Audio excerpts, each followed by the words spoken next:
Assalamualaikum warahmatullahi wabarakatuh. Perkenalkan, nama saya Daryono. Saya mahasiswa Universitas Mantasakti Bekasi. Saya dari Prodi Manajemen dengan nomor NIM 28920500062. Di video kali ini saya akan membahas tentang apa saja bentuk-bentuk perusahaan dengan mata kuliah aspek hukum dalam bisnis dengan dosen pengampu Bapak Darmawan dengan gelar SEMM.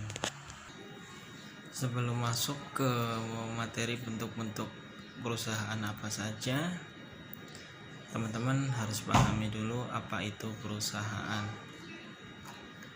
Untuk pengertian perusahaan adalah sebuah organisasi bisnis baik komersial maupun industrial yang dikelola oleh asosiasi dan sekelompok orang untuk bekerja sama dalam mencapai tujuan yang sama.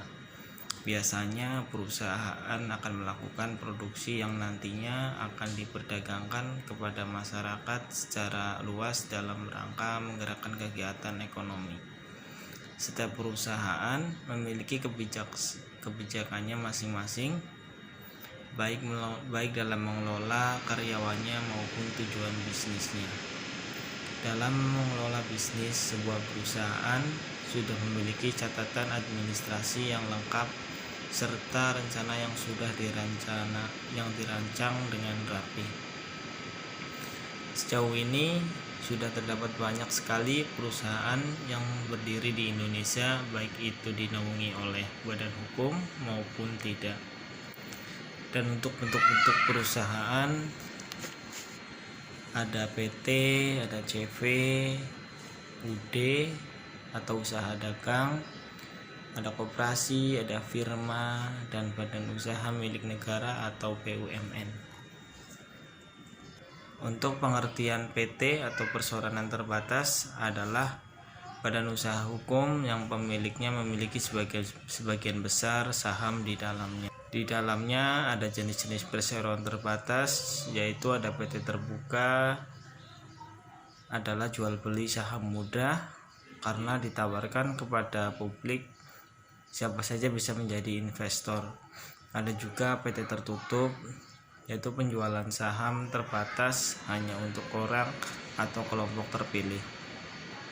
Terus ada PT perseorangan, saham diterbitkan dan dimiliki oleh satu orang dengan kewenangan tinggi. Ada PT domestik, didirikan di dalam negeri, wajib mengikuti peraturan yang ada di Indonesia. Terus ada PT asing, didirikan di luar negeri tetapi tetap wajib mengikuti peraturan di Indonesia. Terus ada PT umum atau publik, adalah saham ditawarkan untuk publik dan terdaftar di bursa efek. Kemudian untuk pengertian CV atau komanditer finanscape adalah persekutuan komanditer terdiri dari 2 orang atau lebih yang mempercayakan orang lain untuk menjalankan usahanya. Bentuk usaha ini belum masuk ke dalam badan hukum. Berbeda dengan PT, bentuk perusahaan yang satu ini belum termasuk ke dalam badan hukum. Hal tersebut sudah ditegaskan di dalam Kitab Undang-Undang Hukum Dagang pasal 19.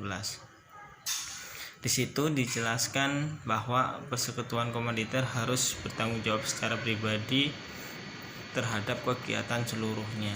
Dalam pembuatan CV dibutuhkan berbagai macam dokumen, yaitu akte pendirian CV, ada surat keterangan domisili perusahaan, NPWP atau nomor pokok wajib pajak, ada juga pengesahan pengadilan, ada SIUP, ada TDP. Dan untuk pengertian UD, usaha dagang adalah bentuk perusahaan yang dimiliki satu orang. Usaha dagang ini tidak termasuk ke dalam badan hukum, semuanya jadi tanggung jawab pribadi. Bentuk perusahaan yang satu ini bisa dibilang lebih sederhana daripada PT. UD adalah salah satu bentuk badan usaha yang dimiliki oleh satu orang saja. Hal ini berbeda dengan PT yang harus mensyaratkan minimal ada 2 orang pemegang saham. Seperti halnya CV, UD juga bukanlah bentuk usaha yang berbadan hukum. Untuk mendirikan UD ada beberapa persyaratan yang harus dipenuhi, yaitu ada izin domisili usaha, mengajukan NPWP, ada SIUP dan TDP. Kemudian untuk koperasi adalah badan usaha dengan anggota yang saling bekerja sama didasarkan pada nilai tolong-menolong. Anggota koperasi bersifat sukarela. Dalam koperasi, anggota pun bersifat sukarela tanpa adanya paksaan sama sekali. Nilai-nilai yang dijunjung tinggi oleh anggotanya dalam mendasari kegiatan koperasi adalah kekeluargaan, menolong diri sendiri, bertanggung jawab, demokrasi, keadilan, dan sebagainya.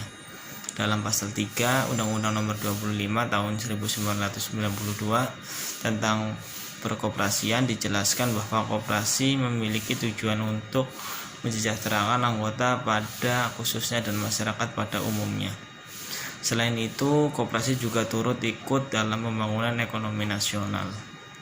Dan untuk pengertian firma didirikan oleh 2 orang atau lebih, dijalankan di bawah satu nama, bukan merupakan badan hukum.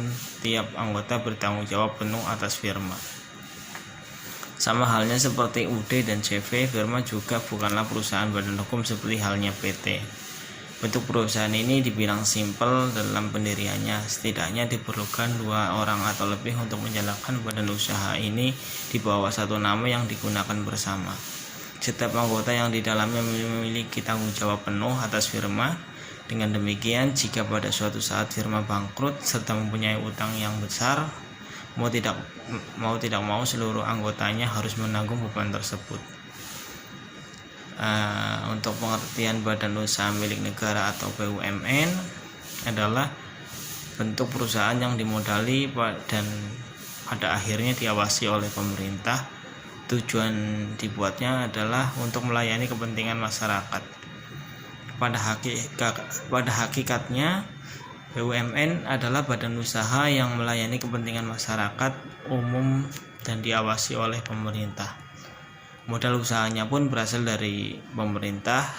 Selain BUMN, ada juga BUMD atau badan usaha milik daerah yang keseluruhan atau sebagian modalnya adalah milik pemerintah daerah. Sekian atas penjelasan saya mengenai bentuk-bentuk perusahaan dan tujuan dan pendiriannya. Sekian saya akhiri. Assalamualaikum warahmatullahi wabarakatuh.